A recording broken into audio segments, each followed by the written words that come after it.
Hi, this is the TOK Essay Breakdown series for May 2022. In these videos, I'll be unpacking the key terms and ideas in the title, as well as looking at the question from the perspective of two areas of knowledge.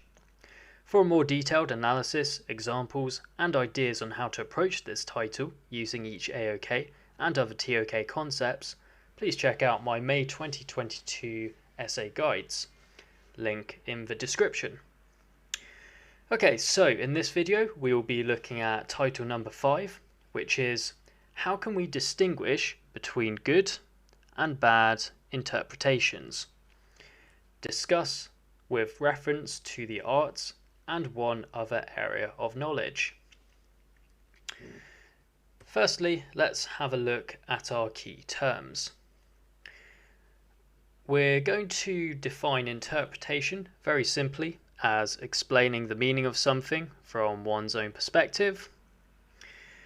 Now, in terms of good and bad interpretations, there's a couple of different ways we can look at these. You could describe them in more of an objective sense. So, a good interpretation might be one which describes its subject with a high degree of accuracy in terms of how it objectively is in the world, or we can talk about good interpretations in a more relative sense, whether that's relative to the evidence available or some other degree of justification. In terms of bad interpretations, we might talk about them as those which fail to capture a certain degree of truth about a subject, or we can say that they are ones which lack any kind of solid justification. A couple of different issues you could look at when answering this title. Firstly, we can talk about the degree of correspondence between interpretation and fact. We can talk about the purposes or the uses of interpretation.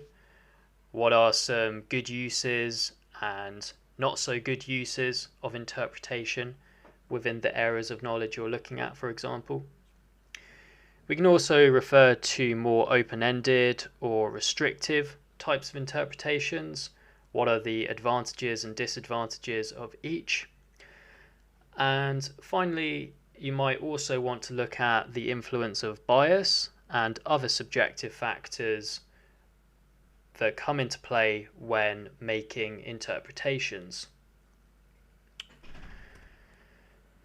Okay, so our first AOK is the arts, given that it is compulsory. And to put this into context, as viewers or listeners of works of art, it is possible to arrive at vastly different interpretations of a particular piece to those of another individual. For our claim, we could take a purely intentionalist view of art criticism, which would hold that the artist's intention behind the work is the only legitimate interpretation that exists. From this perspective then, good interpretations are those which correspond with how the artist intended the piece to be viewed. For our counterclaim, however, we might say that good interpretations should not be limited to those that correspond with the artist's intentions. After all, there are other important types of criteria we can draw on. For example, how coherent the interpretation is, or how much insight they draw. Bring these ideas together in our mini conclusion. We might talk about interpretations which both make sense and deal with the work in question in a detailed manner as being good ones, whilst on the other hand, those which lack coherency or are very superficial in nature can be considered bad. The second AOK we're going to look at is the natural sciences.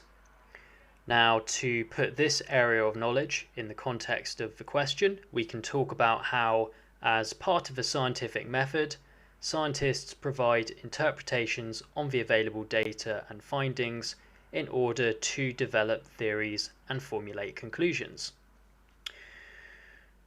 For our claim, we can say that given the empirical nature of knowledge acquisition in this AOK, good interpretations are those which are strongly supported by the available data, whilst bad ones are not.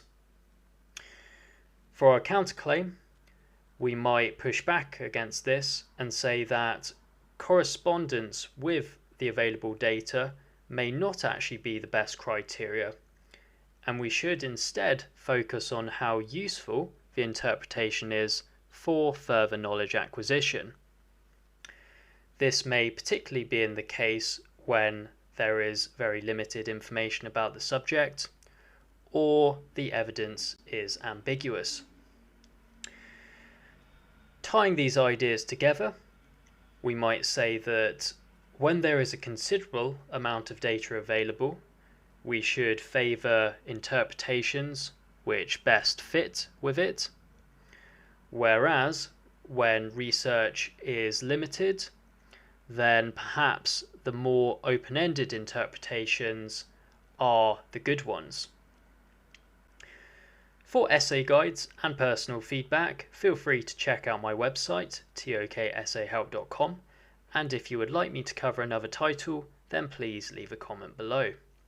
Many thanks for watching.